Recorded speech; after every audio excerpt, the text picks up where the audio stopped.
നന്ദിയോടെ സ്തോത്രം ചെയ്യുന്നു. കർത്താവിൽ വളരെ പ്രിയനും ബഹുമാന്യനുമായ പാസ്റ്റർ CV ആൻഡ്രൂസ്, ഈ പ്ലാറ്റ്ഫോമിലുള്ള എല്ലാ ബഹുമാന്യരായ സീനിയർ പാസ്റ്റേഴ്സ്, മറ്റ് ദൈവദാസന്മാർ, മാന്യ സഹോദരന്മാർ, സഹോദരിമാർ, എല്ലാവർക്കും ക്രിസ്തുയേശുവിന്റെ നാമത്തിൽ എൻ്റെ സ്നേഹവും വന്ദനവും. നാം നമ്മുടെ പഠനത്തിന്റെ 9ാം അനുച്ഛേദത്തിലാണ്. യുദ്ധത്തിനായിട്ട് ഒരുങ്ങുക എന്ന 9ാമത്തെ പാഠം. അവിടെ നാം 2 പ്രധാന പദങ്ങളാണ് ശ്രദ്ധിച്ചത്. ഒടുവിൽ എന്ന വാക്കിന്റെ പൊരുൾ. ക്രമീകരണങ്ങളില്ലാത്ത ജീവിതം നയിച്ച്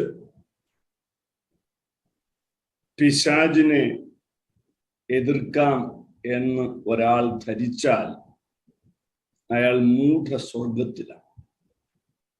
അതുകൊണ്ടാണ് ഒടുവിൽ എന്ന പദത്തിന്റെ ഗൗരവം നാം മനസ്സിലാക്കുക. ഒന്നുകൂടെ ഞാൻ ആവർത്തിക്കുന്നു. ദൈവകൃപയില്ലാത്ത, അനാത്മീയമായ, ജഡീകമായ, വിനയമില്ലാത്ത ജീവിതം നയിച്ച് പിശാചിനോട് എതിർക്കാം എന്ന് ഒരുവൻ ധരിച്ചാൽ പിശാച് അയാളെ നോക്കി പൊട്ടിച്ചിരിക്കും. He has no claim എന്ന ബോധ്യം പിശാചിന്. മറക്കരുത്, പിശാച് ഉപയോഗിക്കുന്ന തന്ത്രങ്ങളുടെ വളരെ മനോഹരമായ ഉദാഹരണമാണ് പൗലോസിന്റെ മക്കദോന്യ പ്രവേശനത്തിൽ കാണുന്നത്. അത് എന്നെ ദൈവത്തിന്റെ ആത്മാവ് പ്രേരിപ്പിക്കുന്നു. അതിനെക്കുറിച്ച് ചില വാക്കുകൾ പറഞ്ഞ് പഠനത്തിലേക്ക് പ്രവേശിക്കും. ഫിലിപ്പെ പട്ടണത്തിൽ പൗലോസ് ശുശ്രൂഷ ആരംഭിക്കുന്നു. അദ്ദേഹം ആ പട്ടണത്തിൽ തികച്ചും അപരിചിതനാണ്. തൻ്റെ ശ്രേഷ്ഠതയെക്കുറിച്ചോ താൻ പ്രസംഗിക്കുന്ന വ്യക്തിയുടെ ശ്രേഷ്ഠതയെക്കുറിച്ചോ യാതൊരു അറിവുമില്ലാത്ത ഒരു സമൂഹത്തിൽ തന്നെ പുകഴ്ത്തുന്ന ഒരു സ്ത്രീ, അത്യുന്നതനായ ദൈവത്തിന്റെ ദാസന്മാർ. എന്ത് നല്ല പരസ്യമാണ് പൗലോസിന് ലഭിച്ചത്. നമ്മളാണ് പറഞ്ഞേനെ അവരെ നമ്മുടെ കൂടെ കൊണ്ടു നടന്നേനെ. നമ്മുടെ ആളുകൾ കൊണ്ടു നടക്കുന്നുണ്ട്. പൗലോസ് ആ സ്ത്രീയെ ശാസിച്ചു. എന്തുകൊണ്ട്? അവര് പറഞ്ഞത് തെറ്റല്ലല്ലോ. അവര് പറഞ്ഞത് തീർത്തും ശരിയല്ലേ. അത്യുന്നതനായ ദൈവത്തിന്റെ ദാസന്മാർ. ഇപ്പൊ ദൈവത്തെ അപമാനിച്ചില്ല, പൗലോസിനെ അപമാനിച്ചില്ല. പക്ഷെ പൗലോസ് എന്തുകൊണ്ട് ശാസിച്ചു? പ്രവൃത്തി 16 സംഭവമാണ്. നിങ്ങൾക്ക് വളരെ പരിചിതമായതുകൊണ്ടാണ് ഞാൻ വാക്യങ്ങൾ എടുക്കാത്തത്. വളരെ ശ്രേഷ്ഠമാണ് ആ പാഠം, ആ സംഭവത്തിലൂടെ ദൈവം നൽകുന്ന പാഠം. പൗലോസ് മൗനമായി ഇരുന്നിരുന്നെങ്കിൽ അദ്ദേഹം ഫിലിപ്പ്യ പട്ടണം വിട്ടു പോയി കഴിയുമ്പോൾ പിശാച് ബാധിതയായ വെളിച്ചപ്പാടത്തി സുവിശേഷം പ്രസംഗിക്കാൻ തുടങ്ങി. എന്നിട്ട് പറയും, എന്നെ നിങ്ങൾക്ക് അറിയാമല്ലോ, ഇന്നലെ പൗലോസിന്റെ കൂടെ നിന്ന ആളാ ഞാൻ. ദുരുപദേശം, വേറൊരു സുവിശേഷം പ്രസംഗിക്കാൻ ആരംഭിക്കും. I trust you understand the gravity. നമ്മെ പുകഴ്ത്തുന്ന, നമ്മെ ബഹുമാനിക്കുന്ന വാക്കുകളിൽ നാം വീഴരുത്. അതിൻ്റെ പിന്നിലുള്ള താല്പര്യത്തെ തിരിച്ചറിയാൻ ദൈവദാസന്മാർക്കും ദൈവമക്കൾക്കും ഉൾക്കാഴ്ചയുണ്ടായിരിക്കും. പ്രശംസയിൽ വീഴുന്നവനാണ് മനുഷ്യൻ. ശ്രദ്ധിക്കുക, വളരെ ഗൗരവമായ പാഠം പൗലോസ് നമ്മെ അവിടെ പഠിപ്പിക്കും. നമ്മുടെ പഠനത്തിലേക്ക് പ്രവേശിക്കാം. അടുത്ത 2ാമത്തെ ഘട്ടം, ഒരുക്കത്തിന്റെ രണ്ടാമത്തെ ഘട്ടം നാം തുടങ്ങി വെച്ചു. നിൽക്കണം, ഉറച്ചു നിൽക്കണം. Stand is A military term. പട്ടാള ഭാഷയാണ് നിൽക്കുക. ആ സ്റ്റാൻഡിന്റെ നിർവചനം ഞാൻ കുറിച്ചിട്ടുണ്ട്. To hold a critical position during a time of attack. To hold a critical position at the time of attack. A soldier refusing to yield even 1 inch of ground to an attacking foe. എതിർക്കുന്ന ശത്രുവിന്റെ മുൻപിൽ നിൽക്കുന്ന സ്ഥാനത്തു നിന്ന് 1 inch പോലും മാറാൻ ഒരു യഥാർത്ഥ പടയാളി തയ്യാറാകുന്നില്ല. പെട്ടെന്ന് ഓർമ്മ വരുന്ന ഒരു സംഭവം പറയട്ടെ. ചില വർഷങ്ങൾക്ക് മുമ്പ് ഞാൻ നേതാക്കന്മാർക്കൊന്നും ഫോൺ ചെയ്യുന്ന ശീലമുള്ള ഉപദേശിയല്ല. എന്നാൽ എനിക്ക് എല്ലാവരും പ്രിയരാണ്. ഞാൻ പേര് പറഞ്ഞ് IPCയുടെ ലീഡേഴ്സിന് വേണ്ടി പ്രാർത്ഥിക്കുന്നുണ്ട്, irrespective of their spiritual level. പേര് പറഞ്ഞ് പ്രാർത്ഥിക്കും. അവർക്ക് അറിയുന്ന പോലുമില്ല. ഒരു ദിവസം രാവിലെ ഞാൻ പ്രാർത്ഥിച്ചുകൊണ്ടിരിക്കുമ്പോൾ ഒരു വളരെ സീനിയറായ ഒരു പാസ്റ്ററിനെ ഫോൺ ചെയ്യാൻ ദൈവത്തിന്റെ ആത്മാവിനെ പ്രേരിപ്പിച്ചു. ഞാൻ അദ്ദേഹത്തെ വിളിച്ചു. എന്നോട് ചോദിച്ചു, എവിടാ ചോദിച്ചു. അദ്ദേഹം പറഞ്ഞു, അയ്യോ ഞാൻ എറണാകുളത്തുണ്ട്. ഞാൻ പറഞ്ഞു, എനിക്ക് കാണണം അത്യാവശ്യമായിട്ട്. എന്തിനാന്ന് പോലും എനിക്ക് അറിയത്തില്ല, എനിക്ക് അത്യാവശ്യമായിട്ട് കാണണം. അപ്പൊ അദ്ദേഹം ഒരു ഹോട്ടലിലാണ് താമസിക്കുന്നത്. ഞാൻ പറഞ്ഞു, ഞാൻ അങ്ങോട്ട് വരിക. ഞാൻ അങ്ങോട്ട് ചെന്നിട്ടു ഹോട്ടലിൽ ഒരു ഫോർമാലിറ്റിയും ഇല്ലാതെ ഞാൻ അതിനോട്, എനിക്ക് ദൈവാലോചനയുണ്ട് താങ്കൾക്ക് നൽകാൻ എന്ന് പറയും. ഞാൻ അദ്ദേഹത്തോട് ദൂത് പറഞ്ഞു. ആ മനുഷ്യൻ എന്നെ കെട്ടിപ്പിടിച്ച് പൊട്ടി പൊട്ടി പൊട്ടിക്കരഞ്ഞു. പറഞ്ഞു, അരമണിക്കൂർ മുമ്പ് അദ്ദേഹത്തിന്റെ മകനെ ഫോൺ ചെയ്ത് പറഞ്ഞു, പ്രസ്ഥാനത്തിലെ എല്ലാ പദവികളും ഞാൻ രാജിവെക്കാൻ പോവുകയാണ്, എനിക്കിനി മുന്നോട്ട് പോകാൻ വയ്യ. എന്നെ ശ്രദ്ധിക്കുന്ന മാന്യ ദൈവദാസന്മാരെ, ദൈവത്തിന് നമ്മോട് ഉള്ള വിശ്വസ്തത നാം ചിന്തിക്കുന്നതിലും വളരെ അപ്പുറത്താണ്. വളരെ അപ്പുറം. ദൈവം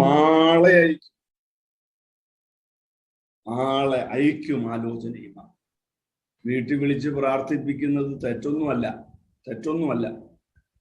പക്ഷെ അതിനകത്തൊരു ഹിഡൻ പ്രോബ്ലം. ദൂതില്ലേലും ദൂത് ഉണ്ടാക്കി പറയും.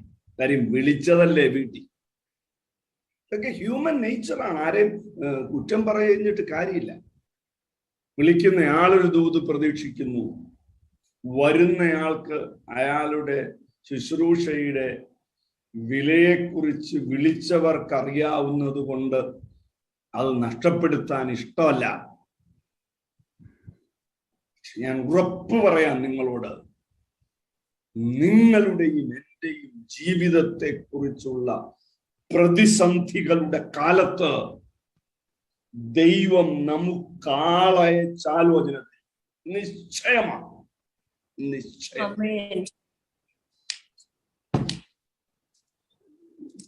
ഓർക്കുക, നിൽക്കുന്ന സ്ഥലത്ത് നിന്ന് 1 ഇഞ്ച് മാറരുത്. 1 ഇഞ്ച് മാറരുത്. ഒരു പടയാളം. സംഖ്യാപുസ്തകം 2-ാം അധ്യായം യുദ്ധത്തിനായിട്ടുള്ള ഒരുക്കത്തിന്റെ പാഠശാലയാണ്. ഞാൻ എണ്ണിയില്ല. അവിടെ ആവർത്തിച്ചുപയോഗിക്കുന്ന ഒരു പദമാണ്. വായിക്കേണ്ട സഹോദരങ്ങളെ, സമയമില്ലാത്തതുകൊണ്ട്. സംഖ്യ 2:34 ഒരു പ്രയോഗം അങ്ങനെ തന്നെ താന്താങ്ങളുടെ കൊടിക്കരികെ പാളയമിറങ്ങി. താന്താങ്ങളുടെ കൊടിക്കരികെ പാളയമിറങ്ങി. വളരെ സീരിയസ് ആണ് ഈ പാഠം. കൂടാടി അവിടെ നടക്കുന്ന ഉത്തരവാദിത്വമില്ലാത്ത ആളുകളെ ദൈവമക്കൾ വീട്ടിൽ കയറ്റരുത്. അപകടമാണ്. You should have a responsibility. ദൈവത്തിന് സ്തോത്രം. അതിനോട് ബന്ധപ്പെട്ട് ഒരു കാര്യം കൂടെ പറഞ്ഞോട്ടെ. നമ്മുടെ വീട്ടിൽ ഒരാളെ പ്രാർത്ഥിക്കാൻ വിളിക്കുന്നത് തെറ്റല്ല.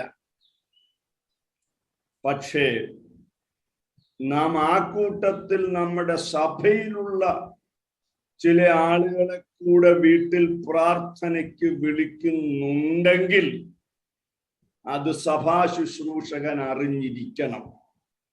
നിർബന്ധമാണ്. എൻ്റെ വീട്ടിൽ ഞാൻ ഒരാളെ പ്രാർത്ഥനയ്ക്ക് വിളിക്കാൻ പാസ്റ്ററോട് പറയേണ്ട കാര്യം. That is my freedom and that is my choice. പക്ഷേ മറ്റൊരു കൂട്ടുവിശ്വാസിയെ ഞാൻ എൻ്റെ വീട്ടിൽ ആ പ്രാർത്ഥനാ യോഗത്തിന് ക്ഷണിക്കുന്നുണ്ടെങ്കിൽ സഭാ ശുശ്രൂഷകനെ നിർബന്ധമായും അറിയിച്ചിരിക്കണം. മറക്കരുത്. There should be an order. ഒരു കുത്തഴിഞ്ഞ സ്ഥലമാണ് ഇന്ന് നമ്മുടെ സഭ. ആർക്കും എന്തു ആകാം. അതുകൊണ്ടാണ് യുദ്ധത്തിൽ തോറ്റുപോകുന്നത്.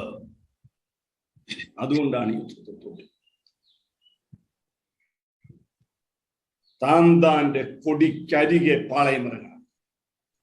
ദൈവത്തിന് സ്തോത്രം. എന്തുകൊണ്ടാണ് നമ്മെ ആക്കിയ സ്ഥലത്ത് നാം ആയിരിക്കണമെന്ന് നിർബന്ധമുള്ളത്? എന്റെ പൊസിഷൻ അറിഞ്ഞാലേ എന്റെ ഡ്യൂട്ടി അറിയാൻ പറ്റും. 3 പാഠങ്ങൾ.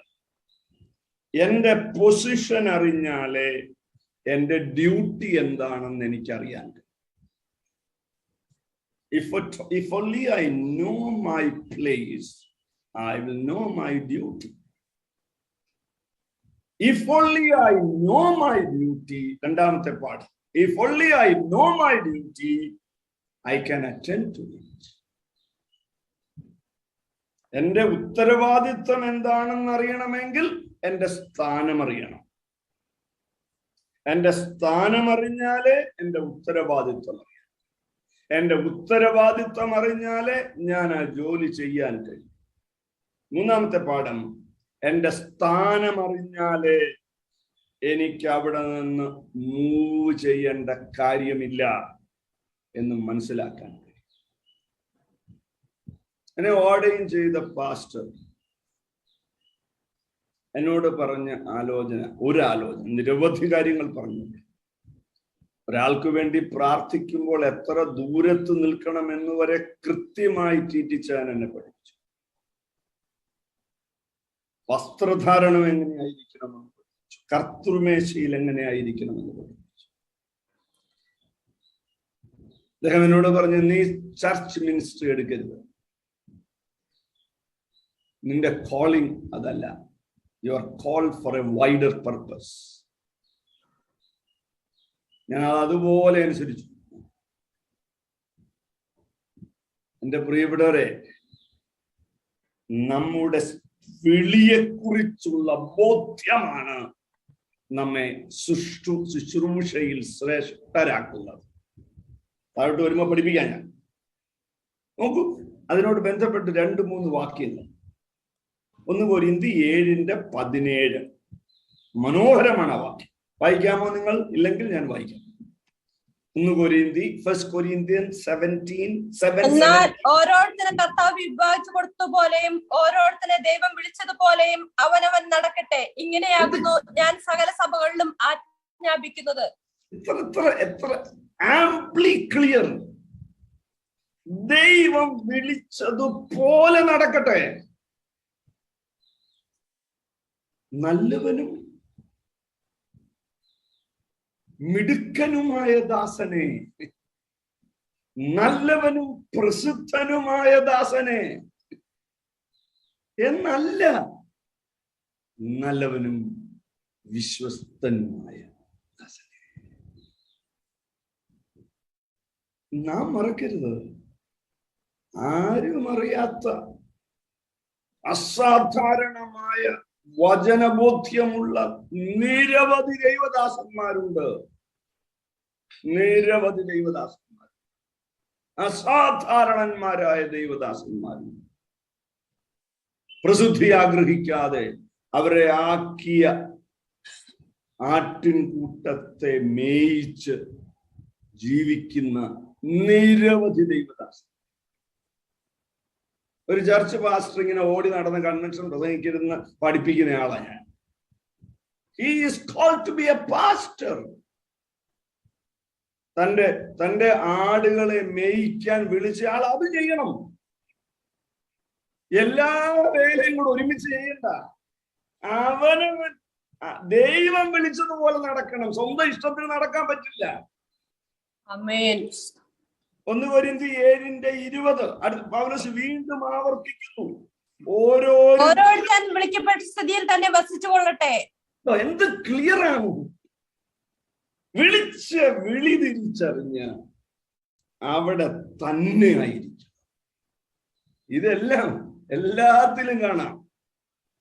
ചിലരുടെയൊക്കെ കാറിൽ നിങ്ങൾ കണ്ടിട്ടില്ലേ 15 സംഘടനയുടെ പേരുകൾ. ഉടനെ തിരിച്ചറിഞ്ഞോണം ഇയാൾക്ക് അയാളുടെ വിളിയെ കുറിച്ച് യാതൊരു ബോധ്യവും ഇല്ല. ഇയാൾക്ക് കസേര മാത്രം മതി. സിമ്പിൾ, വളരെ ലളിതമാണ് ഈ പാട്ട്. ലോകത്തിൽ വലിയ ആളാകാൻ ആഗ്രഹിക്കല്ലേ സഹോദരന്മാരെ. കർത്താവിനെ വിശ്വസ്തയോടെ സേവിക്കണം. വിശ്വസ്തയോടെ സേവിക്കണം. ലിഗ്രഹാമിന്റെ പ്രസിദ്ധമായ വാചകം, ലോകത്തിൽ പ്രസിദ്ധനായിട്ട് നിത്യത നഷ്ടപ്പെട്ടാൽ എന്ത് കാര്യം? എന്ത് കാര്യം? കർത്താവ് പത്രോസിനോട് പറയുന്നു 3 വാക്യങ്ങൾ. 1 കൊരിന്ത്യർ 7:17, 1 കൊരിന്ത്യർ 7:20, യോഹന്നാൻ 21, 22 വാക്യങ്ങളിലെ പ്രധാന ആശയം വായിക്കേണ്ട വാക്യങ്ങൾ. കർത്താവേ, ഇവന് എന്തു ഭവിക്കും? കർത്താവിന്റെ ഉത്തരം, നിനക്കെന്താ കാര്യം? നിന്നെ വിളിച്ച വിളിയിൽ നിൽക്കും നീ. കർത്താവ്, ഇവൻ എന്ത് ഭവിക്കും? We are all concerned about others. We are all concerned. പ്രിയപ്പെട്ടവരെ, എങ്ങനെയുണ്ട് CB ആൻഡ്രൂസിന്റെ സഭ? എങ്ങനെയുണ്ട്? നീ പറഞ്ഞിട്ട് എന്താ കാര്യം? നീ നിന്റെ സഭ നോക്കി നടത്ത. മറ്റൊരുവന്റെ കാര്യത്തിലുള്ള താല്പര്യം, മലയാളികൾ അതിന്റെ മാസ്റ്റേഴ്സാണ്. അതിന്റെ പരകാര്യങ്ങളിൽ ഇടപെടുന്നവരായി പൗലോസ് ഉപയോഗിക്കുന്ന പ്രയോഗം ഞാൻ അതിനെ ഇങ്ങനെ പഠിപ്പിക്കാം: ക്യൂരിയോസിറ്റി ഈസ് എ സിൻ. നമുക്ക് നമ്മുടെ കാര്യം നോക്കാം. എന്നെ വിളിച്ച് നിനക്കെന്ത് കാര്യം? കർത്താവിന്റെ ആ ചോദ്യം നമ്മുടെ വീട്ടിൽ എഴുതി വെക്കണം. നിനക്കെന്ത്? അവൻ എന്ത് ഭവിക്കുമെന്ന് നീ എന്തിനാ ആലോചിക്കുന്നത്? നിന്റെ വിളിയിൽ നീ നടക്ക. ദൈവത്തിന് സ്തോത്രം. ഈ പാഠത്തിലെ ഒരു പ്രധാന ചിന്ത ഞാൻ നിങ്ങളോട് പങ്കുവെക്കുന്നു. Gossiping is the strategy of devil. It will destroy your spiritual life. നവമാധ്യമങ്ങൾ നിങ്ങളുടെ ആത്മീയ ജീവിതത്തെ ക്യാൻസർ പോലെ നശിപ്പിച്ചു. നിങ്ങളുടെ ശുശ്രൂഷയെ നശിപ്പിച്ചു. Take bold decisions. Take simple decisions. എനിക്കറിയാം എന്റെ വിളി എന്ന ബോധ്യമുള്ളവൻ മറ്റൊരാൾ എന്തു ചെയ്യുന്നെന്ന് അന്വേഷിച്ച് നടക്കത്തില്ല. ദൈവത്തിന് സ്തോത്രം. അടുത്ത പാഠം, നിൽക്കുന്ന സ്ഥാനം മാറിയാൽ എന്തു സംഭവിക്കും? 3 പാഠങ്ങൾ വളരെ ശ്രദ്ധിക്കണേ. What happens when you change your position? ഒന്ന്, ദൈവത്തിന്റെ അംഗീകാരം നഷ്ടപ്പെടും. ദൈവം നമുക്ക് നൽകുന്ന അംഗീകാരം നഷ്ടപ്പെടും. രണ്ട് തെളിവുകൾ തിരുവെഴുത്തിൽ.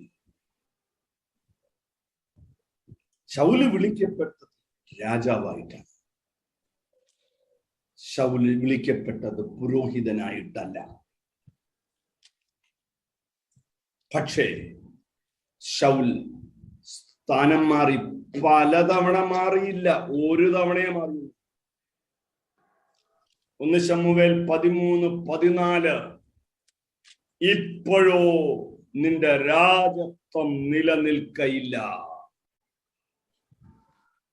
You are called for a purpose at a place. എന്നെ പാവിരിക്കാനായിരിക്കും വിളിച്ചത് സഭയിലെ. ഞാൻ അത് ചെയ്താൽ മതി. ഞാൻ സ്റ്റേജിൽ ഗിറ്റാറുമായിട്ട് കയറാൻ വിളിച്ചിരിക്കപ്പെട്ട ആളായിരിക്കത്തില്ല. You lose God's approval, my friend. രണ്ടാമത്തെ ഉദാഹരണം 2 ശമൂവേൽ 6:6 വളരെ പരിചിതമാണ്. ഉസ്സ കൈനീട്ടി ദൈവത്തിന്റെ പെട്ടകം പിടിച്ചു. ഇതിനകത്തും വളരെ സീരിയസ് ആയൊരു പാഠമുണ്ട്. പെട്ടകം വീണുപോകുമെന്ന് വിചാരിച്ചല്ലേ ഉസ പിടിച്ചത്. ഉസയുടെ ഉദ്ദേശം എത്രയോ നല്ലതായിരുന്നു. പക്ഷെ ഉസയ്ക്ക് അറിയില്ല ദൈവത്തിന്റെ പെട്ടകത്തിന്റെ സൂക്ഷിപ്പുകാരൻ ദൈവമാണ്. ദൈവത്തിന്റെ സഭ നമ്മളാരും സംരക്ഷിക്കാൻ പോകണ്ട. ദൈവത്തിന്റെ സഭ സംരക്ഷിക്കാൻ പ്രമേയവുമായി പ്രധാനമന്ത്രിയെ കാണാൻ പോകണ്ട. ദൈവത്തിന്റെ സഭ ദൈവത്തിന്റെ സഭയാ. I trust you understand the gravity. നമ്മെ ആരെയും സഭയുടെ സംരക്ഷകനായിട്ട് കർത്താവ് വിളിച്ചിട്ടില്ല. Church belongs to him. കഴിഞ്ഞ ദിവസം ഒരു സഹോദരൻ ഈ ക്ലാസ്സിനോട് ബന്ധപ്പെട്ട് എന്നോട് പറഞ്ഞ ഒരു വാചകം ഞാൻ ആവർത്തിക്കാം. പാസ്റ്ററെ, ഞാൻ ദൈവത്തിന്റെ ഭടനാണ് എന്ന വാക്ക് എന്റെ കാഴ്ചപ്പാട് മാറ്റി. ദൈവത്തിന്റെ സഭ, ദൈവത്തിന്റെ യുദ്ധം, ദൈവത്തിന്റെ ആയുധം. നിങ്ങൾ ഈ 8 ക്ലാസ്സിൽ മറ്റെന്ത് മറന്നുപോയാലും ദൈവത്തിന്റെ സഭ, ദൈവത്തിന്റെ യുദ്ധം, ദൈവത്തിന്റെ ആയുധം.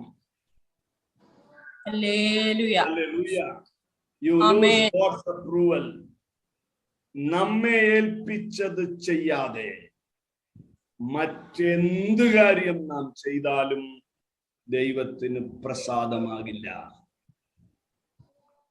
ഞാൻ ആവർത്തിക്കുന്നു, നമ്മെ ഏൽപ്പിച്ചത് ചെയ്യാതെ മറ്റെന്ത് കാര്യം എത്ര ഭംഗിയായി നാം ചെയ്താലും ദൈവത്തിന് പ്രസാദമാകില്ല.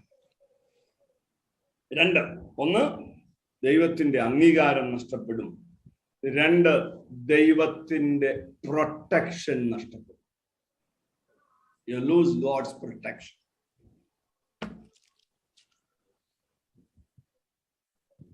എന്റെ മകൻ 16-ാമത്തെ വയസ്സിൽ ഡ്രൈവ് ചെയ്തു എന്ന് പറയരുത്. അമേരിക്കയിലെ നിയമം എനിക്ക് അറിയത്തില്ല, ഞാൻ നാട്ടിലെ നിയമം വെച്ചു. 18 വയസ്സിലെ ലൈസൻസ് കിട്ടൂ. 18 വയസ്സിന് മുമ്പ് വണ്ടി ഓടിച്ചാൽ ദൈവത്തിന്റെ പ്രൊട്ടക്ഷൻ കിട്ടുമെന്ന് ധരിക്കരുത്.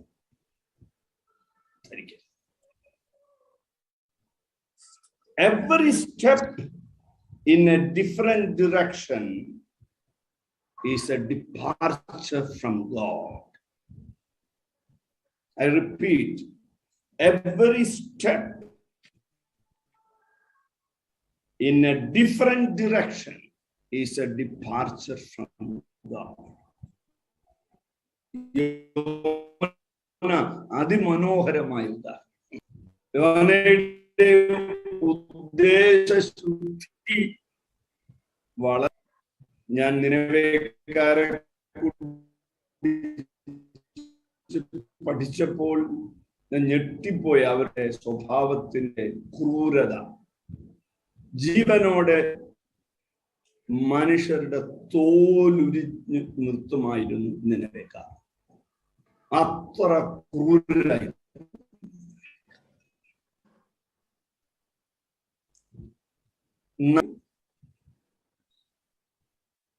നിനവേക്കാർ നശിക്കണം. അത് യോനായുടെ ഉദ്ദേശശുദ്ധിയാണ്. ഉദ്ദേശശുദ്ധി കൊണ്ട് ശരിയാകും എന്ന് വിചാരിക്കരുത്. I repeat, every step in a different direction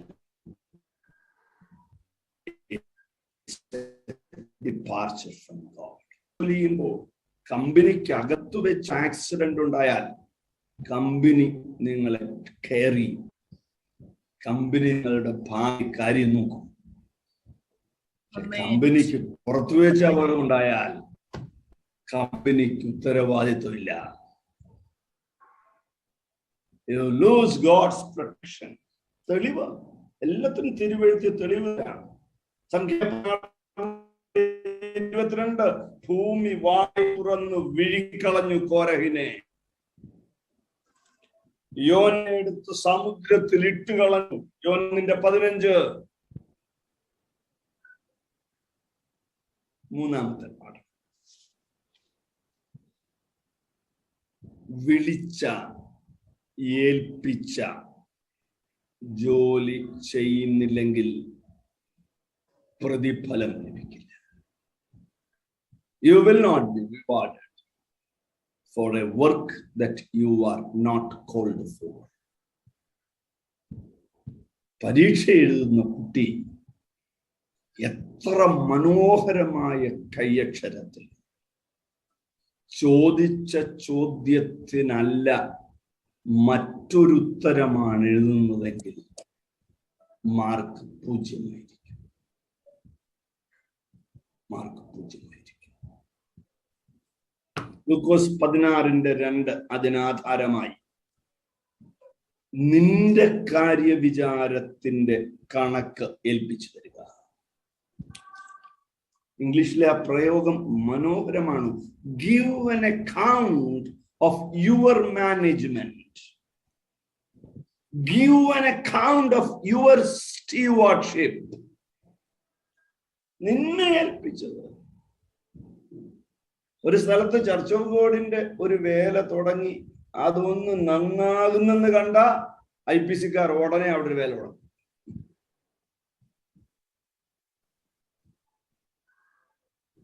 You get the point? വിളിക്ക് അനുയോജ്യമായ വേല ചെയ്യണം. ഞാനിതൊക്കെ വളരെ സീരിയസ് ആയിട്ട് പറയാം. പാസ്റ്റർ ആൻഡ്രൂസുമായിട്ട് വഴക്കുണ്ടാക്കി അവിടുന്ന് 10 പേരെയും കൊണ്ട് പുതിയൊരു സഭ തുടങ്ങിയാൽ അത് ദൈവസഭയൊന്നുമല്ല. ദൈവസഭയല്ലത്. ഉപദേശപരമായ വിയോജിപ്പിൽ സ്നേഹത്തോടെ പിരിഞ്ഞ് ഒരു കൂട്ടായ്മ ആരംഭിച്ചാൽ അത് ദൈവം അംഗീകരിക്കും. പക്ഷെ ആ ദൈവദാസനെ വേദനിപ്പിച്ച് ആ ദൈവദാസനുമായിട്ട് വഴക്കുണ്ടാക്കി, നിങ്ങൾ കണ്ടിട്ടുണ്ടോ? അങ്ങനെ പിരിഞ്ഞു പോകുന്നവർ പോയ ഉടനെ 21 days ഫാസ്റ്റിംഗ് ഡിക്ലെയർ ചെയ്യും. ഭയങ്കര ഉണർവാണ് അവർക്ക്. ഇതെല്ലാം പിശാചിന്റെ തന്ത്രങ്ങളാണെന്ന് തിരിച്ചറിയണം. അടിസ്ഥാനമേ തെറ്റിച്ചളയും. അടിസ്ഥാനമേ തെറ്റിച്ചു. You will not be rewarded. I will not be rewarded unless I do the duty I am given to. പ്രിയപ്പെട്ടവരെ, 3 പാഠങ്ങൾ. സ്ഥാനം മാറിയാൽ എന്ത് സംഭവിക്കും? 1, ദൈവത്തിന്റെ അംഗീകാരം നഷ്ടപ്പെടും. 2, ദൈവത്തിന്റെ പ്രൊട്ടക്ഷൻ ലഭിക്കില്ല. 3, ദൈവത്തിൽ നിന്നുള്ള പ്രതിഫലം ലഭിക്കില്ല. അടുത്ത പാഠം. എന്തുകൊണ്ടാണ് ആളുകൾ സ്ഥാനങ്ങൾ മാറുന്നത്? Why you change your position? 3 കാരണങ്ങൾ. Why you change your position? 1, നിൽക്കുന്ന സ്ഥാനത്ത് എന്ത് ചെയ്യണമെന്ന് ബോധ്യമില്ലാത്തത്. നിൽക്കുന്ന സ്ഥാനത്ത് എന്ത് ചെയ്യണമെന്ന് ബോധ്യമില്ല. എന്നെ ഒരു ദൈവദാസൻ ചില മാസങ്ങൾക്ക് മുമ്പ് തന്റെ ചർച്ചിൽ ശുശ്രൂഷിക്കാൻ വിളിച്ചു. ഒരാഴ്ചത്തെ 21 days ഫാസ്റ്റിങ്ങിന്റെ ആദ്യത്തെ 7 ദിവസം. അദ്ദേഹം ഒരു ചെറുപ്പക്കാരനെ പരിചയപ്പെടുത്തി എന്നെ. എന്നിട്ട് പറഞ്ഞു, ഇതൊരു ഫെയ്ത്ത്ഫുൾ ബ്രദറാണ് പാസ്റ്റർ. ആരും തന്നെ കുറിച്ച് അറിയണമെന്ന് ഒരാഗ്രഹമില്ല. ഏൽപ്പിക്കുന്ന കാര്യം വിശ്വസ്തയോടെ ചെയ്യും. നമ്മുടെ ചർച്ചകളിൽ അങ്ങനെയുള്ള കുറെ മനുഷ്യരുണ്ടായിരുന്നെങ്കിൽ ദൈവത്തിന് സ്തോത്രം. മറ്റൊരാളായി തീരാനുള്ള വ്യഗ്രതയാണ് എല്ലാവർക്കും. മറ്റൊരാളായി മാറും. നിൽക്കുന്ന സ്ഥലത്ത് എന്ത് ചെയ്യണം ഞാൻ? ഈ 7ാമത്തെ രാത്രി ഹൃദയത്തിൽ നിന്നൊരു ചോദ്യം ഉയരണം. എന്റെ ചർച്ചിൽ എന്റെ റോൾ എന്താണ്? അത് മാത്രം ചെയ്യാൻ എന്നെ സഹായിക്കും.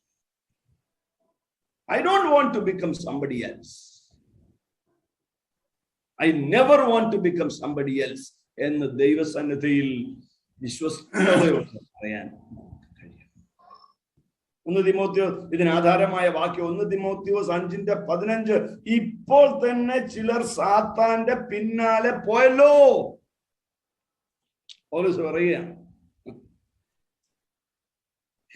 എന്ത് ചെയ്യണമെന്ന് ബോധ്യമില്ലാത്തവർ എന്തും ചെയ്യും. എന്നോട് ഞാൻ ആവർത്തിക്കുന്നു, എന്ത് ചെയ്യണമെന്ന് ബോധ്യമില്ലാത്തവർ എന്തും ചെയ്യും. സകലയിടത്തും കാണും. 3 കാരണങ്ങൾ. 1, നിൽക്കുന്ന സ്ഥലത്ത് എന്ത് ചെയ്യണമെന്ന് നിശ്ചയമില്ലാത്ത. 2, പ്രൈഡ് ആൻഡ് ഡിസ്കണ്ടന്റ്. അഹന്ത ഇതിനകത്ത് ഇങ്ങനെ അടി കൂടെ ഒരു തരംഗം പോലെ പോകുന്നൊരു കാര്യം. റോസാപ്പൂ മനോഹരമാണ്, പക്ഷെ അത് പറിച്ച് മാവിൽ വെച്ചാൽ കോരഹ് മോശയോട് പറയുന്ന ഒരു ചോദ്യം. പിന്നെ നിങ്ങൾ സഭയ്ക്കു മീതെ നിങ്ങളെ തന്നെ ഉയർത്തുന്നത് എന്ത്? മോശ ദൈവത്താൽ ഉപയോഗിക്കപ്പെടുന്നത് കോരഹിന് സഹിക്കാൻ വയ്യ. നിരവധി കോരഹുമാർ നമ്മുടെ സമൂഹത്തിൽ വർദ്ധിച്ചു വരുന്നു. Spirit of Korah. മോശ പറയുന്ന ഉത്തരം കാണണം. സംഖ്യ 16:3 ഞാൻ പറഞ്ഞത്. 16:10 മോശയുടെ ഉത്തരം. നിങ്ങൾ പൗരോഹിത്യം കൂടെ കാംക്ഷിക്കുന്നുവോ? കുഞ്ഞെ വായിച്ച് 8ഉം 9ഉം വാക്യത്തോട് ചേർത്ത് 10ാമത്തെ വാക്യം വായിച്ച് വളരെ കൃത്യമായി മനസ്സിലാകും. സംഖ്യ 16, 8, 9, 10. പുത്രന്മാരെ മതി മതി. പിന്നെ മോശ കോരഹിനോട് പറഞ്ഞത്, ലേവി പുത്രന്മാരെ ശ്രദ്ധിച്ചു വായിക്കും. ലേവി പുത്രന്മാരെ കേൾപ്പിൻ. യഹോവയുടെ തിരുനിവാസത്തിലെ വേല ചെയ്യുവാനും സഭയുടെ ശുശ്രൂഷയ്ക്കായി അവരുടെ മുൻപാകെ നിൽപ്പാനും ഇസ്രായേലിന്റെ ദൈവം നിങ്ങളെ തന്റെ അടുക്കൽ വരുത്തേണ്ടതിന് ഇസ്രായേൽ സഭയിൽ നിന്ന് നിങ്ങളെ വേർതിരിച്ചത് നിങ്ങൾക്ക് പോരായോ? അവൻ നിന്നെയും ലേവി പുത്രന്മാരായ നിന്റെ സകല സഹോദരന്മാരെയും തന്നോട് അടുക്കുമാറാക്കിയല്ലോ. നിങ്ങൾ പൗരോഹിത്യം കൂടെ പൗരോഹിത്യം കൂടെ കാക്ഷിക്കുന്നുവോ?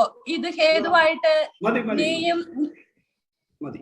നോക്കൂ, ആ വാക്യത്തിന്റെ ആ 3 വാക്യങ്ങൾ തന്നെ നമുക്കൊരു ദീർഘമായ സന്ദേശമാക്കാം. You are placed in a position. നിങ്ങളെ വിളിച്ചില്ലേ?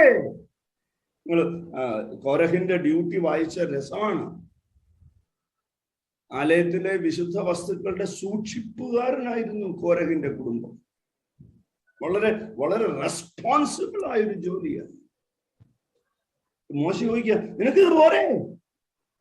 നീ പൗരോഹിത്യം കൂടെ കാക്ഷിക്കുന്നു. ഈ കോവിഡ് സീസണിന്റെ ഒരു വിശേഷതയാ, എല്ലാവരും ഉപദേശിമാരായി, എല്ലാവരും പ്രസംഗരായി. ഇത് തെറ്റാണോ പാസ്റ്ററെ? തെറ്റാണ്. വിളിച്ചവൻ ചെയ്താൽ മതി. ഇത് എല്ലാവരും ഈ വേഷം കെട്ടണ്ട. സഹോദരിമാര് പിണങ്ങല്ലേ? പെൺപ്രസംഗകരുടെ ഒരു ജാഥായ കോവിഡിൽ. നിങ്ങൾ ഇതുകൂടെ കാക്ഷിക്കുന്നുവോ? എനിക്കൊരു ഒരു ഒരു ഒരു സ്ത്രീ ഉണർവ് പ്രസംഗയെ അറിയാം. അമ്മായിയമ്മയ്ക്കുള്ള വെള്ളം പോലും കൊടുത്തിട്ടില്ല. എനിക്ക് വ്യക്തിപരമായിട്ടറിയാം. പക്ഷെ അവളുടെ പ്രസംഗം കേട്ടാണ്ടല്ലോ, ഉപ്പുചാക്ക് പോലും എഴുന്നേറ്റ്. പ്രിയപ്പെട്ടവരെ, live a faithful life. എത്രയോ അനുഗ്രഹീതരായ, പ്രാർത്ഥിക്കുന്ന, ഭക്തരായ, ആഴമുള്ള വചന നിശ്ചയമുള്ള 100 കണക്കിന് സഹോദരിമാർ അവരെ ഏൽപ്പിച്ചത് വിശ്വസ്തയോടെ ചെയ്ത് കർത്താവിനെ സേവിക്കുന്നു. അവരുടെ ജീവിതത്തിനായി ഞാൻ കർത്താവിനെ മഹത്വപ്പെടുത്തുന്നു. നിന്നെ ഏൽപ്പിച്ചത് ചെയ്യാത്തതിന്റെ കാരണം you are discontent in your place. You are not happy in your place. Are you happy in your place, my friend? എങ്ങനെയെങ്കിലും 10 പേരെ ഒന്ന് അറിയിക്കാതെ പറ്റത്തില്ല. ഒന്ന് പ്രാർത്ഥിക്കുന്നതിന്റെ വരെ പടവിടുക, കുടുംബ പ്രാർത്ഥനയ്ക്ക് പാട്ട് പാടുന്നത് വരെ ഇടുക. Discontent in their situation. നമുക്കിതിൽ ആഴമായ പരിവർത്തനം വേണം. പിശാച് നമ്മെ പാറ്റാൻ അനുവദിക്കുന്നത്. 3-ാമത്തെ, ഒന്ന്, നിൽക്കുന്ന സ്ഥാനത്ത് എന്ത് ചെയ്യണമെന്ന് അറിയത്തില്ല. 2, പ്രൈഡ് ആൻഡ് ഡിസ്കണ്ടന്റ്, അഹന്ത. കോരഹിന് അഹന്തയുണ്ട്, കോരഹ് അതൃപ്തനാണ്. യൂദ ഉപയോഗിക്കുന്നത് കോരഹിന്റെ മത്സരം. ഞാൻ വിവരിക്കുന്നില്ല. യൂദായുടെ ലേഖനം ഞാൻ പാസ്റ്റർ റോയ് ചെറിയന്റെ അരിസോണയിലെ ചർച്ചിൽ പഠിപ്പിച്ചപ്പോൾ കോരഹിന്റെ വീഴ്ചയുടെ പല ഘട്ടങ്ങൾ എണ്ണി പഠിപ്പിച്ചു. 3-ാമത്തത് അവിവേകം. സ്ഥാനം മാറാൻ ആഗ്രഹിക്കുന്നതിന്റെ 3-ാമത്തെ കാരണം അവിവേകം. വിവേകത്തിന്റെ ഇംഗ്ലീഷ് എന്താണെന്ന് എനിക്ക് ഓർമ്മയില്ല. വാക്യം എടുത്താൽ മനസ്സിലാവും. 2 ശമൂവേൽ 6-7 വാക്യം ഇംഗ്ലീഷിൽ എടുക്കാമോ? ഉസ കൈനീട്ടി ദൈവത്തിന്റെ പെട്ടകം പിടിച്ചു. 7-ാം വാക്യത്തിൽ എഴുതിയിരിക്കുന്നത് അവന്റെ അവിവേകം നിമിത്തം ദൈവം അവിടെ വെച്ച് അവനെ സംഹരിച്ചു. ഇംഗ്ലീഷിൽ എന്താണ് അവിവേകം എന്ന വാക്ക്? 2 ശമൂവേൽ 6-7. ആരെങ്കിലും ഇംഗ്ലീഷ് വേദപുസ്തകം ഉപയോഗിക്കുന്നവരെടുത്ത് വേഗം വായിച്ചാൽ സന്തോഷം.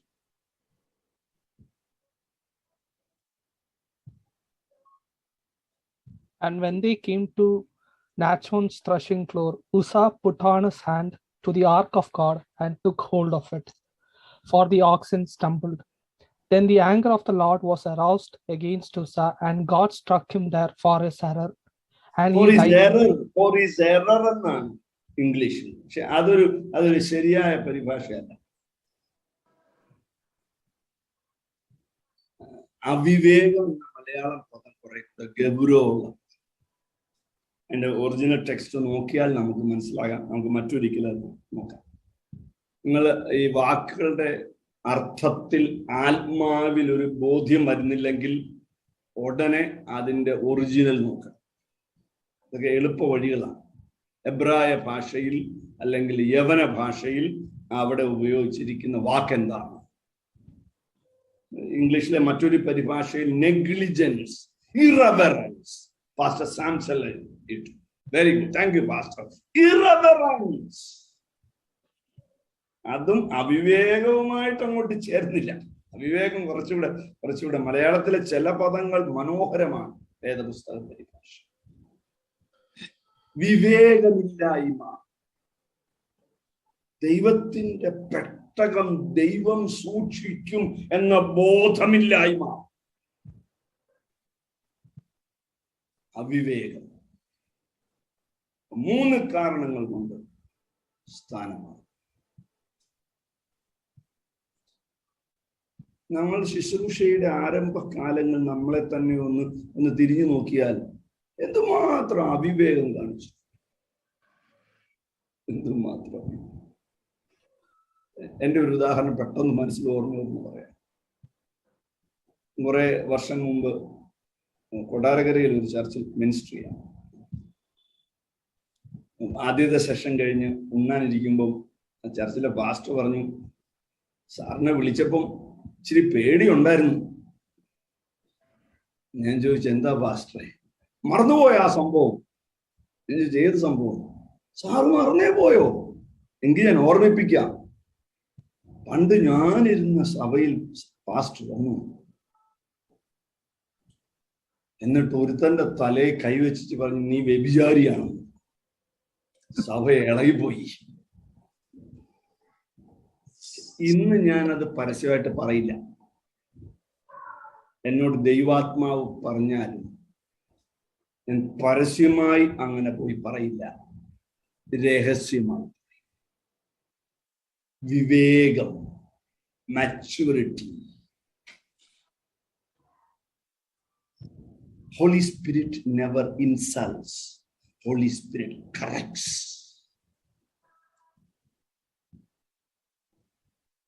വിവേകം. ചെറുപ്പക്കാരായ ശുശ്രൂഷകന്മാർ സീനിയർ പാസ്റ്ററുടെ കൂടെ ഇരുന്ന് സമയം ചെലവഴിക്കണം. ഇപ്പോഴത്തെ ചെറുപ്പക്കാരൊന്നും ചെയ്യുന്നില്ല.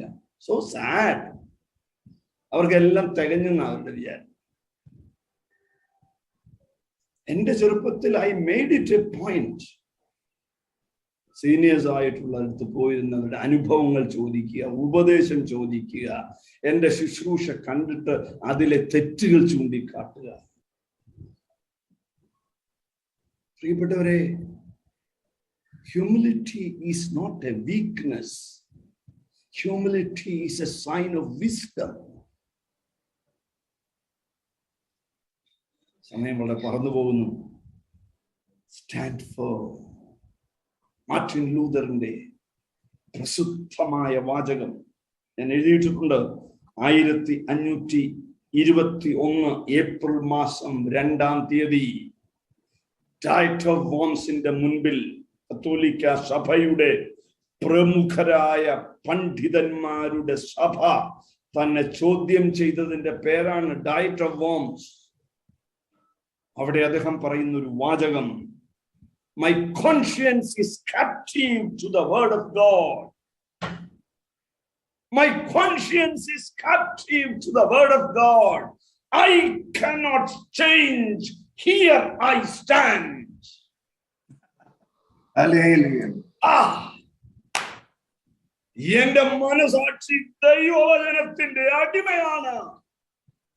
എനിക്ക് മാറാൻ സാധ്യമല്ല. എനിക്ക് പുസ്തകത്തോടുള്ള പ്രതിബദ്ധത. ഈ പുസ്തകം വിട്ടൊരു കാര്യം ചെയ്യാൻ എനിക്ക് സാധ്യമല്ല. Hallelujah. Amen. I am repeatedly teaching people, church is not a crowd pulling place. Church is a place where word of God is taught. പ്രിയപ്പെട്ടവരെ, ഉറച്ചു നിൽക്ക. എത്ര ആളുള്ള സഭയുടെ പാസ്റ്റർ ആയിരുന്നെന്ന ചോദ്യം സ്വർഗത്തിൽ വരില്ല. എത്ര വിശ്വസ്തയോടെ കർത്താവിനെ സേവിച്ചു എന്ന ഒരൊറ്റ ചോദ്യമേ ഉയരത്തിൽ നിന്ന് വരികയുള്ളൂ. ആളുകളെ ആകർഷിക്കാൻ, ആളുകളെ കൂടെ നിർത്താൻ എന്തും ഏതും പഠിപ്പിക്കുന്ന, പറയുന്ന, അംഗീകരിക്കുന്ന, മൗനമായിരിക്കുന്ന ആത്മീയ ഗോളത്തിൽ ഒരു ചുഴലിക്കാറ്റ് പോലെ ആഞ്ഞടിക്കുന്ന ശുശ്രൂഷകന്മാരെ ദൈവത്തിന് ആവശ്യമുണ്ടാകും. ദൈവവചനം പ്രസംഗിക്കുന്ന, പുസ്തകത്തോട് പൂർണ്ണമായ നീതി പുലർത്തുന്ന ഭക്തന്മാരെ ദൈവത്തിന് ആവശ്യം. അടുത്ത പാഠം, 9ാമത്തെ പാഠത്തിന്റെ അടുത്ത അനുച്ഛേദം 11ാമത്തെ വാക്യത്തിന്റെ 3-ാം ഭാഗം. എഫേസ്യർ 6:11 3-ാം ഭാഗം. തന്ത്രങ്ങളോട് എതിർത്ത് നിൽപ്പാൻ കഴിയേണ്ടതിന് ദൈവത്തിന്റെ സർവായുധം ധരിച്ചുകൊള്ളുക. 6:13 നിങ്ങൾ നോക്കൂ. അതുകൊണ്ട് നിങ്ങൾ ദുർദിവസത്തിൽ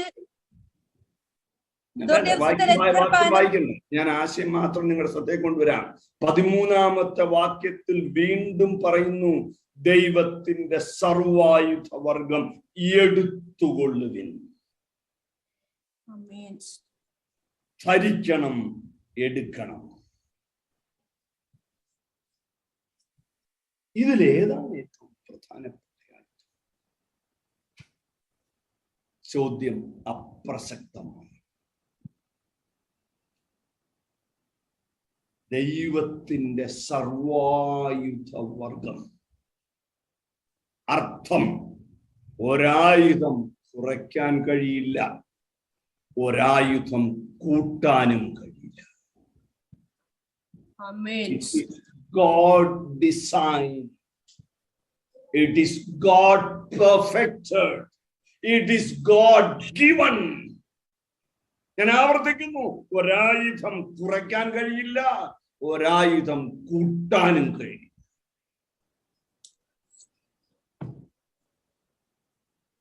ചിലര് പറയും, പൗലോസ് റോമ പടയാളികൾ അതുവഴി നടക്കുന്നത് കണ്ടിട്ട് അത് കണ്ടാണ് ഇതെഴുതിയത്.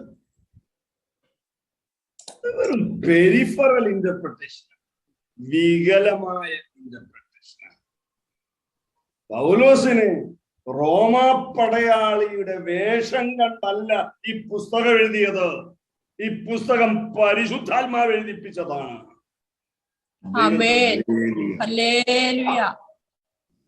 റോമ കാരാഗ്രഹത്തിന്റെ കാഴ്ചയിൽ നിന്ന് പഠിച്ചതല്ലിത്. ഇത് പരിശുദ്ധാത്മാവിന്റെ പാഠശാലയിൽ പഠിച്ചതാണ്.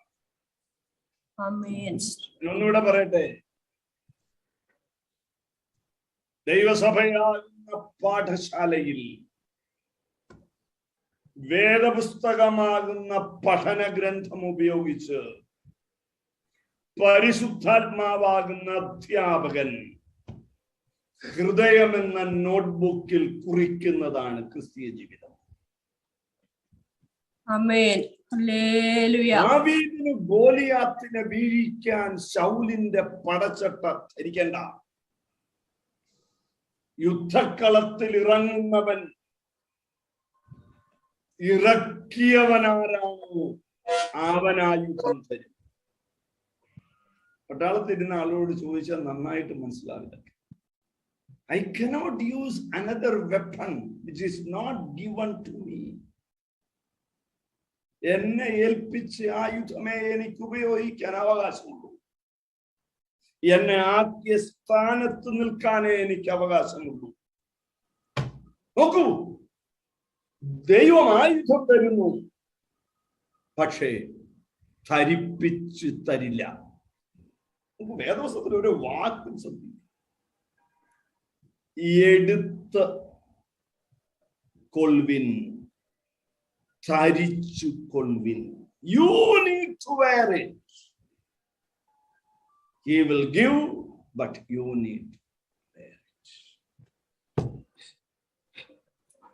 ശത്രു ഒരു ഭൗതിക ജീവിയല്ല. യുദ്ധം ഭൗതികമല്ല. അതുകൊണ്ട് ഭൗതിക ആയുധങ്ങൾ പ്രയോജനമില്ല. ഞാൻ ആവർത്തിക്കുന്നു, ശത്രു ഭൗതിക ജീവിയല്ല. യുദ്ധം ഭൗതികമല്ല.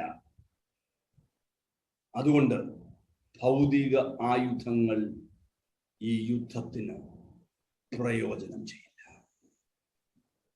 അതുകൊണ്ടാണ് ഞാൻ ഈ അല്പം പരിഹാസ ചുവയിൽ പറയുന്നത്, പെന്തക്കോസിലെ നേതാക്കന്മാർ പ്രമേയവുമായി പ്രധാനമന്ത്രിയുടെ ആഫീസിൽ പോയി അപേക്ഷ കൊടുത്ത് പണിയേണ്ട സഭ അല്ല ദൈവസഭ. ആ പോകുന്ന അത്രയും സമയം ഇവരെല്ലാം കൂടെ ഒരുമിച്ചിരുന്നൊന്ന് പ്രാർത്ഥിച്ചിരുന്നെങ്കിൽ, അവര് തമ്മിൽ ഇടിയ, എന്നിട്ട് ഈ പ്രമേയമായിട്ട് പോവുക. മനസ്സിലാവുന്നുണ്ടോ ഈ ശത്രുവിന്റെ തന്ത്രത്തെ? Spiritual warfare is not a war against power. Spiritual warfare is for the truth. ശത്രുവിന്റെ അധികാരം പിടിച്ചടക്കാനല്ല ഈ യുദ്ധം. സത്യത്തിന്റെ സാക്ഷികളാകാനാണ് ഈ യുദ്ധം. ആരാണ് പറഞ്ഞതെന്ന് എനിക്ക് ഓർമ്മയില്ല. Spirituality is not perfection. Spirituality is consistency. എല്ലാം തികഞ്ഞവനായിട്ട് യുദ്ധം ചെയ്യാനില്ല. അങ്ങനെ ജീവിതകാലത്ത് സാധ്യമല്ല. പക്ഷെ കൺസിസ്റ്റന്റ് ആയിരിക്കുക. കൺസിസ്റ്റന്റ്.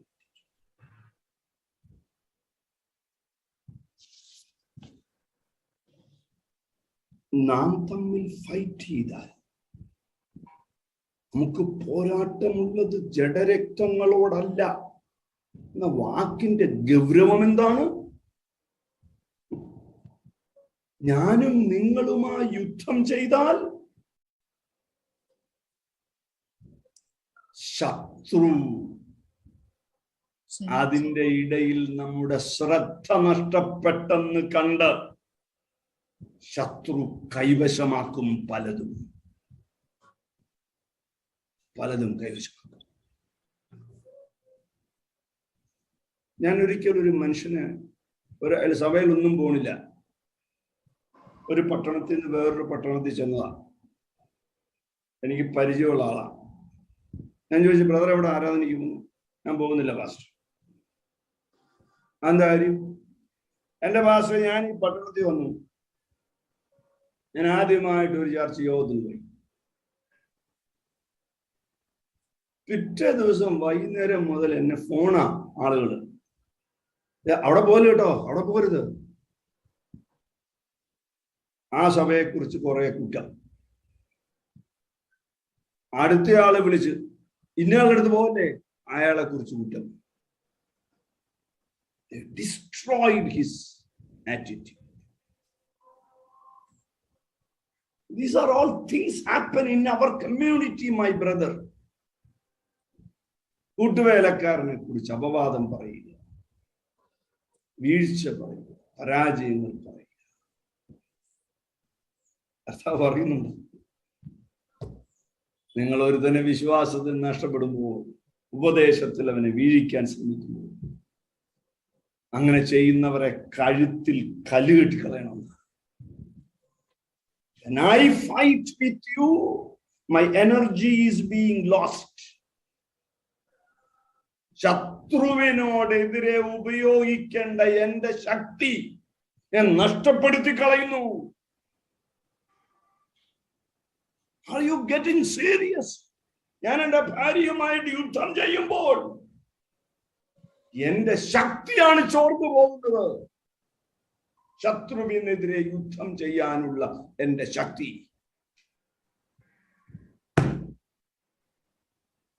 2 കൊരിന്ത്യർ 10:3-4-5 എടുക്കുന്നില്ല. 3-ാമത്തെ വാക്യം, ഞങ്ങൾ ജഡത്തിൽ സഞ്ചരിക്കുന്നവർ എങ്കിലും. അടുത്ത പദം, ജഡപ്രകാരം പോരാടുന്നില്ല. ഇപ്പൊ ജഡപ്രകാരമുള്ളൊരു പോരാട്ടം ഉണ്ട് എന്നാ പൗലോസ് പറയുന്നത്. ജഡപ്രകാരം ഞങ്ങൾ പോരാടുന്നില്ല. We walk in the flesh, but we will not fight. രാത്രി ഞാൻ വളരെ സ്നേഹബുദ്ധിയാണ് എൻ്റെ പ്രിയപ്പെട്ട ദൈവമക്കളെ ഓർമ്മിപ്പിക്കുന്നു, ഒരു മനുഷ്യനോടും വഴക്കുണ്ടാക്കരുത്. For any reason. ആങ്കറിനെ കുറിച്ചുള്ള മനഃശാസ്ത്രജ്ഞന്മാരുടെ പഠനം പഠിക്കും. നിങ്ങളുടെ ശരീരത്തിൽ ആവശ്യമില്ലാത്ത പല ഹോർമോൺസ് ഉണ്ടാവും എന്നൊക്കെയാ പറയുന്നത്. ആവശ്യമില്ലാതെ ദേഷ്യപ്പെട്ടാൽ. ഉദാഹരണം പറയാം, കോപിക്കരുത്. To lose your energy.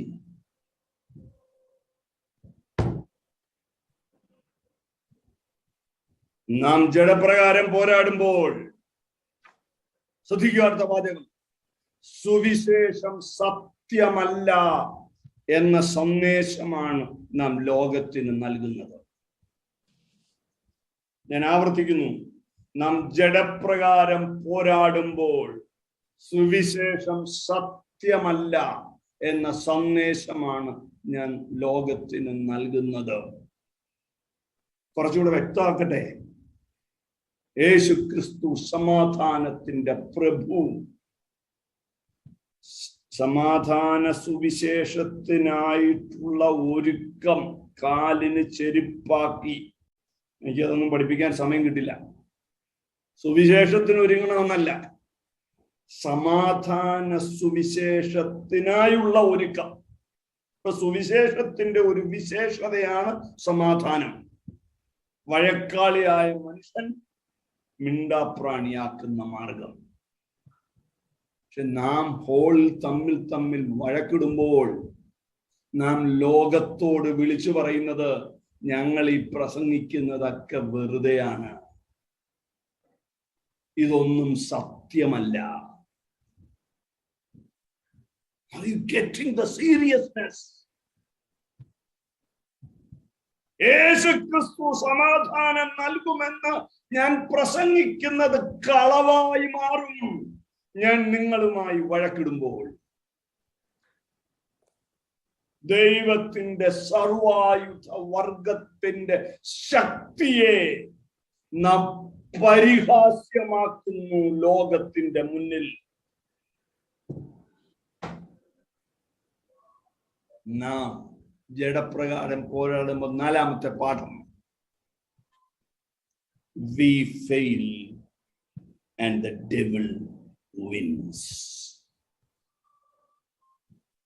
സാത്താൻ, 2 കൊരിന്ത്യർ 2:11 ഞെട്ടിപ്പിക്കുന്ന വാക്യം, സാത്താൻ നമ്മെ തോൽപ്പിക്കരുത്. അർത്ഥം, നാം തോറ്റുപോകും സൂക്ഷിച്ചില്ലെങ്കിൽ.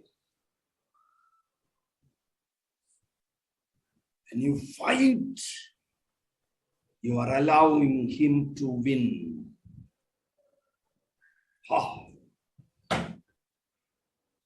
അവകാശങ്ങൾക്ക് വേണ്ടി യുദ്ധം ചെയ്യണ്ട, ദൈവത്തിന്റെ കയ്യിൽ ഏൽപ്പിച്ചാൽ മതി. ദൈവത്തിന്റെ കയ്യിൽ ഏൽപ്പിച്ചാൽ. ഒരു പാഠം കൂടെ പറഞ്ഞു ഞാൻ അവസാനിപ്പിക്കാം. നിരവധി തെളിവുകൾ ഞാൻ എഴുതിയിട്ടിട്ടുണ്ട്. അബ്ശാലോമും അബ്രഹാമും ലോത്തും ദാവീദും ശൗലും യോസഫും സഹോദരന്മാരും പൗലോസും അലക്സാണ്ടറും. പൗലോസ് ആത്മാവിൽ യുദ്ധം ചെയ്തു, അലക്സാണ്ടർ ജഡത്തിൽ പോരാടി. വിവരിക്കുന്നില്ല, രസമാണ് പഠിപ്പിക്കാൻ. ജഡപ്രകാരം പോരാടുന്നവർ തോറ്റു. അലക്സാണ്ടർ തോറ്റുപോയി. വിശ്വാസ കപ്പൽ ഉടഞ്ഞുപോയി. പക്ഷെ പൗലോസ് പറയുന്നു, ഞാൻ നല്ല പോർ പൊരുതി. ഇതൊരു കൺവിക്ഷനാണ് തന്റെ യുദ്ധത്തെ കുറിച്ച്. ഇന്ന് രാത്രി ഞാൻ മരിക്കുന്നെങ്കിൽ, ഇതെന്റെ അവസാന പ്രസംഗമാകുന്നെങ്കിൽ, എനിക്ക് ധീരതയോടെ പറയാൻ കഴിയണം, ഞാൻ നല്ല പോർ പൊരുതു.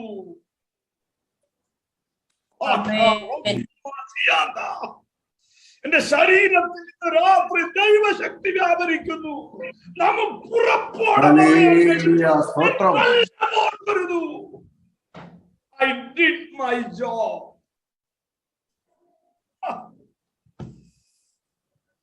പോരാട്ടമില്ല. 3 അപകടങ്ങൾ. പോരാട്ടമില്ലെന്ന് ധരിക്കരുത്.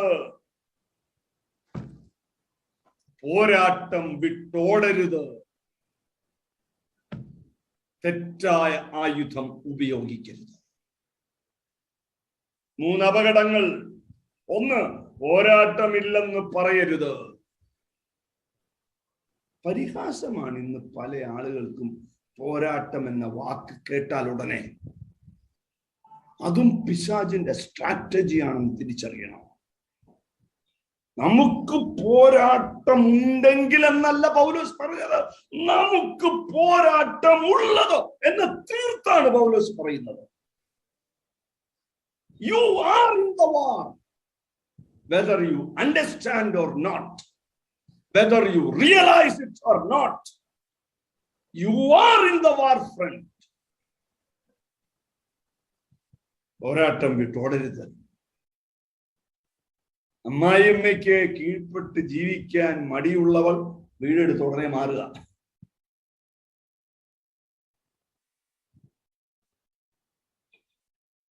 പുറകോട്ടോടരുത്. Face your challenges. Face your challenges. തെറ്റായ ആയുധങ്ങൾ ഉപയോഗിക്കരുത്. ആത്മീയരായ ദൈവമക്കളെ, ഈ യുദ്ധക്കളത്തിൽ നമ്മെയാണ് ശത്രു ടാർഗറ്റ് ചെയ്തിരിക്കുന്നത്. വിശ്വസ്തയോടെ സേവിക്കുന്നവരെയാണ് ശത്രു ടാർഗറ്റ് ചെയ്യുന്നത്. വിശ്വസ്തയോടെ ശുശ്രൂഷിക്കുന്നവരെയാണ് ശത്രു ടാർഗറ്റ് ചെയ്യുന്നത്. വിശ്വസ്തയോടെ പ്രാർത്ഥിക്കുന്നവരെയാണ് ശത്രു ടാർഗറ്റ് ചെയ്യുന്നത്. നോക്കൂ, 4 ഉദാഹരണങ്ങൾ വേഗം പറയാം. പ്രവൃത്തി 13:8. അബ്രഹാം ലോത്തിനോട് ചോദിക്കുന്നു, എനിക്കും നിനക്കും എന്റെ ഇടയന്മാർക്കും നിന്റെ ഇടയന്മാർക്കും തമ്മിൽ പിണക്കം ഉണ്ടാകരുതേ, നാം സഹോദരന്മാരല്ലോ. പിണക്കം വേണ്ട. രാത്രി നമുക്ക് നെഞ്ചിൽ കൈവച്ച് പറയാൻ കഴിയണം, എനിക്ക് ലോകത്തിൽ ഒരു മനുഷ്യരോടും പിണക്കമില്ല.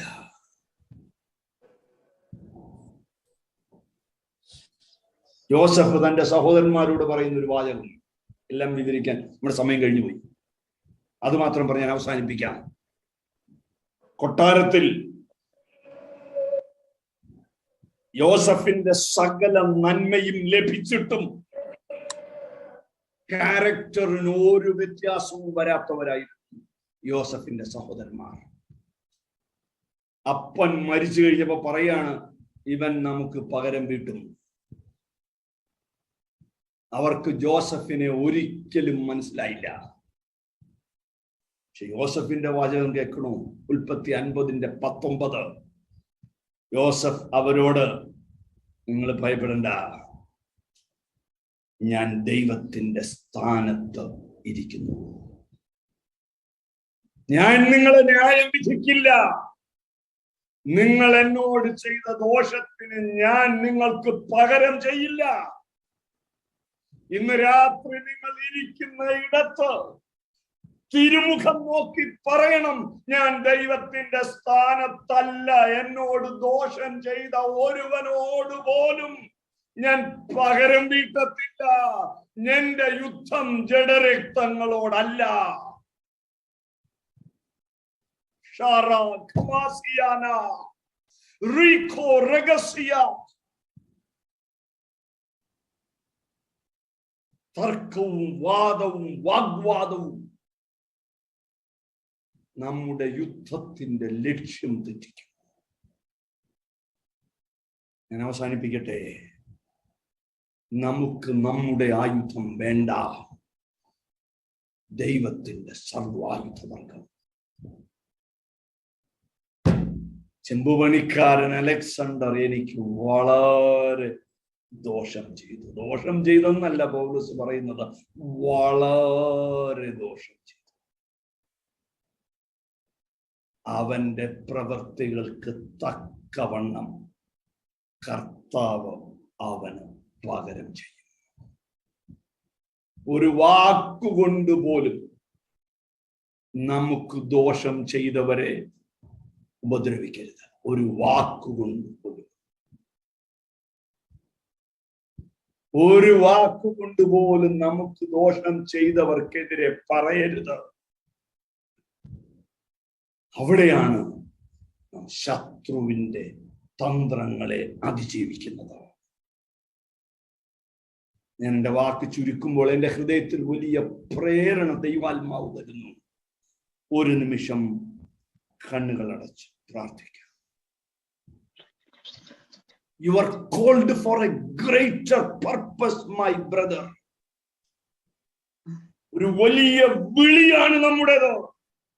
ശത്രുവിനോട് എതിർക്കാൻ. നമ്മുടെ ബലം ക്ഷയിപ്പിക്കുന്നത് ഒന്നും നമ്മുടെ ജീവിതത്തിൽ വേണ്ട. പിതാവേ, അങ്ങയുടെ പുത്രന്റെ നാമത്തിൽ അങ്ങയുടെ യുദ്ധത്തിനായി അങ്ങയുടെ ആയുധങ്ങൾ മാത്രം ധരിക്കാൻ ഞങ്ങൾക്ക് കൃപ തരണമേ.